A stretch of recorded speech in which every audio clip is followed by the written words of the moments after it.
I want stabilize. This time. See, I want to just be up here talking. In a couple of months, I'll be no. I ain't gonna recognize that too, cause I'm just gonna focus on just going. I ain't worried about what's in the back. I ain't worried about what's on the side. I ain't worried about what's to the right of me. I just want to look straight ahead. I don't want no tunnel vision.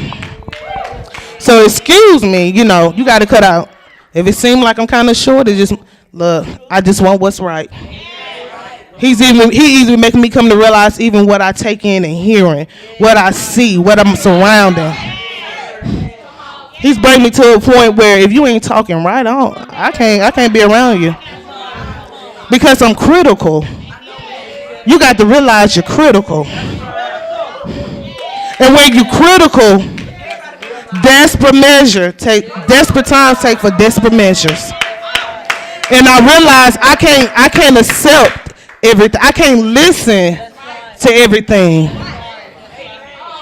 And it can be in the midst of your peers, y'all. Stand for what's right. It can be in the midst of our peers. Stand for what's right. I realize even the type of conversation that I have. I'm feeling some type of way when I get off the phone.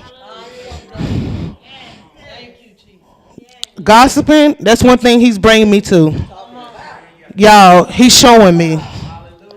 Be careful for nothing. You will find yourself in a situation of the very same thing that you're gossiping about. It'll come knocking at your door. 10 times worse than what the person going through. And without the power of God, ain't nothing you can do. So he's really teaching me about the power of encouragement, and just not the fact that you're not in the knowledge, because disobedience, you ain't got to stand. You're not going to stand for that. But it's a different tone when you're gossiping about the situation, more so than letting them know that you're going to pray for them. So he's really he's really making me aware the things that I wasn't aware. Be careful, Aelicia, be careful what you hear. Be careful what you say. Because he's having me I'm critical. I don't have time to play around. And what I see. Be careful, Aelicia, what you see. If you got to run. If it approach you, let's be real. If a man approach me, run. Don't, and I'm talking about literally. Run for your life to the saving of your soul.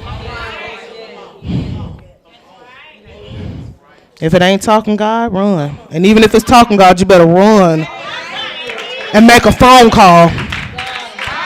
And I'm being real. Invite them to church. There you go. There you go. We ain't got time for playtime. Y'all, it's real. The struggle, lust is real, y'all. We don't talk about that, but it's real. Anytime you behold your eyes on something that's not of God, that thing seeps into your heart. It seeps into your mind. You get the dreaming about it.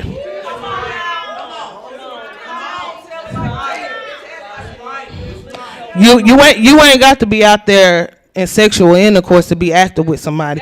That devil will come in that mind, and he'll trigger that body. I'm talking about freedom.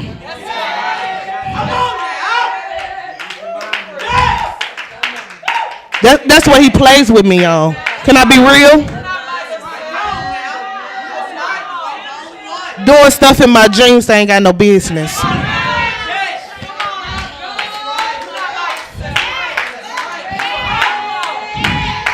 Fantasizing about stuff in my dreams, stuff all in my dreams. The devil ain't got no business to be in your dreams. But what your eyes uphold. You ain't even got to talk to the opposite sex, y'all. But beholding a lustful eye. You stare at something too long, them eyes gonna look. I believe that's the reason I probably have vision problems. I'm just being real, y'all. That a spirit overflows into your natural. I'm for real, y'all. Having all type of vision problems. It's a spirit, y'all. It affects your eyesight. What you hear affects your ears, naturally and spiritually. I'm serious, y'all. I've dealt with some stuff I ain't never dealt with before. And it's more and I'm coming to see. You know what I'm saying? Be careful what you let your eyes see, what your ears hear. Pray. If it's something that's not, you know what I'm saying, that little spiritual, y'all close them eyeballs. I'm learning to close my eyeballs. Like, you know what I'm saying? And pray. I struggle with that. And I thank God that he's given me strength enough to just put it out in the open. Because that was a spirit that I was caught up with that fought me for years. That spirit came from when a teenager, probably younger, because I was doing stuff I ain't had no business doing. And opening up the doors that I didn't realize that it was going to come with me in my adult years. Unless you attack that thing in the spirit, y'all, that thing, it'll go up into your old age. You'll be lusting for all types of stuff. All everything. And you know what? Without the power of God, you can't, you cannot stand. If you don't cross over, I promise you, y'all, it's by the grace of, it's only. Lust is real, y'all. It have you going into masturbation.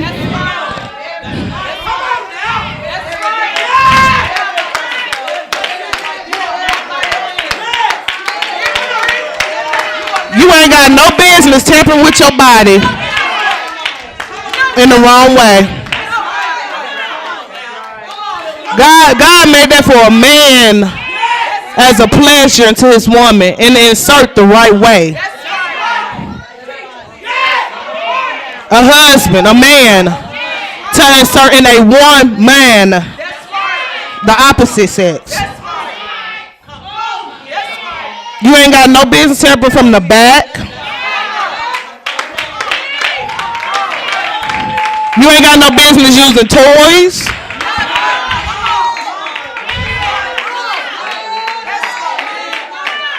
And then you wonder why you're having female issues.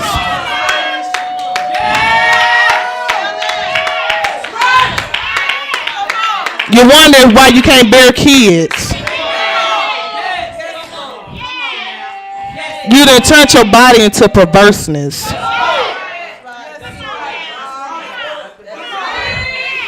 I'm talking about freedom.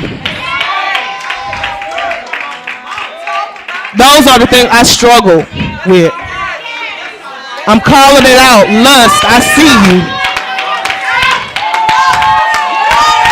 Masturbation, I see you. You got to go in Jesus' name.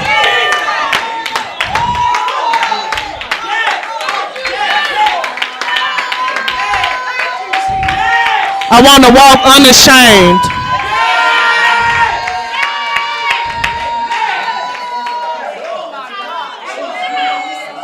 I so love God. I struggle with openly talking about that, y'all. But he's so good. Because I ain't the only one.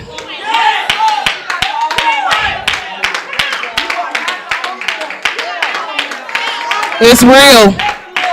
Be free, y'all. Wait on God. Let him do the touching in the spirit. Let him touch you. Let him touch your heart. Let him touch your mind. Let him touch your spirit. Let him do the touching in the spirit. And I'm not talking about touching you physically on the body in the inappropriate way. That's not what I'm saying. Let him be the touching in the mind. The touching in the heart. Let him be your companion.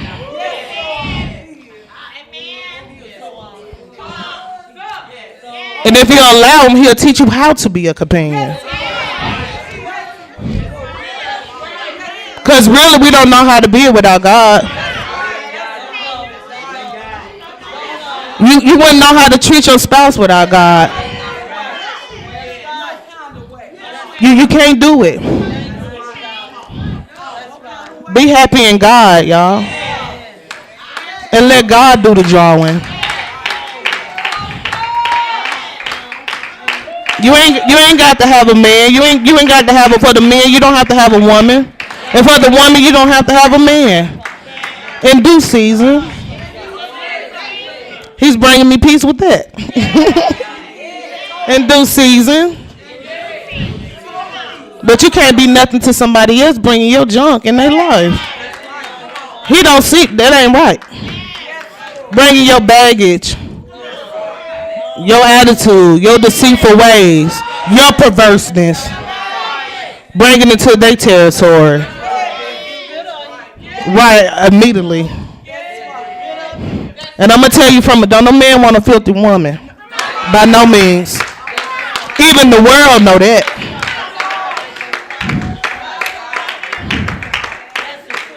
And I don't care what a man, and even on the opposite, I know guys that don't want a filthy woman. I know women don't want a filthy man. Don't no right woman in their right mind want a man that's been all over creation. God had to bring me to that. You don't have to accept anything that the enemy throws at you. Let God give you standards. The only standard that you have is in him. You don't have no respect about yourself unless God give it to you. You'll be disrespecting yourself all over the place.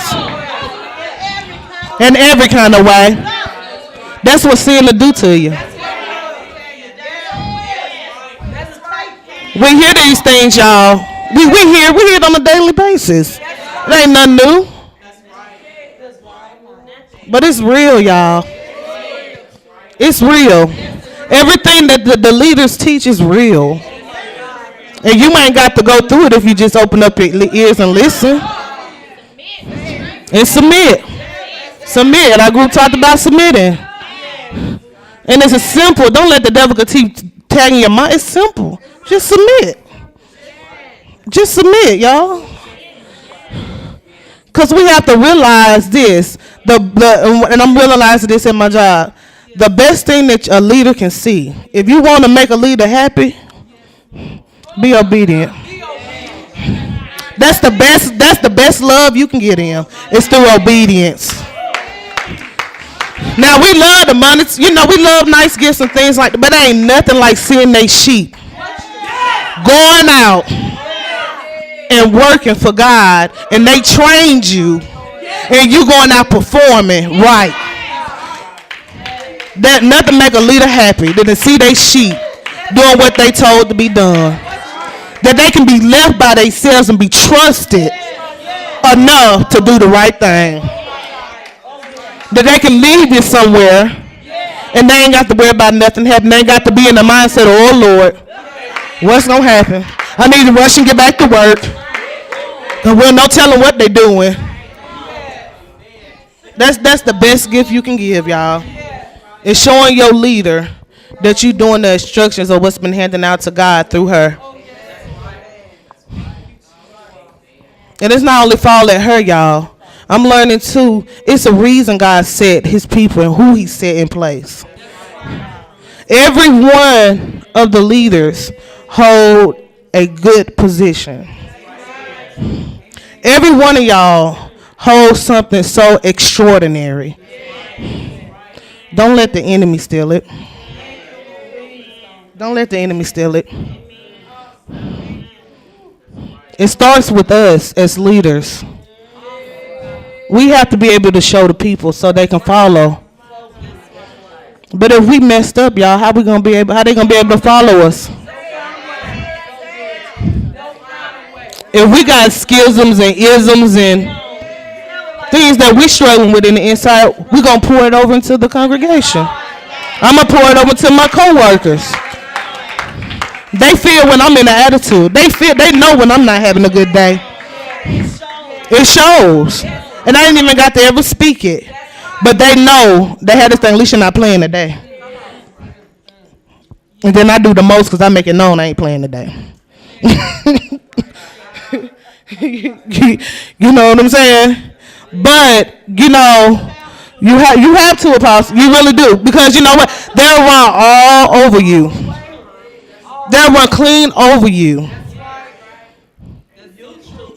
Yeah, that's right. Amen. Talk about from a workers. Look, y'all better get some act right. Because what I'm learning, what's this? Touch not my prophet. Touch not my anointing.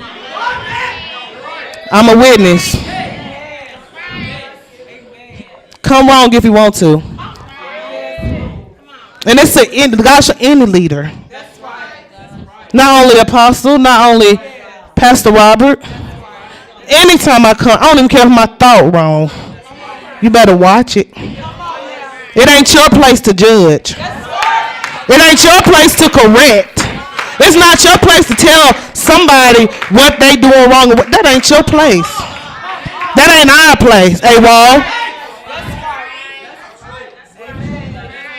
Sure will. Okay?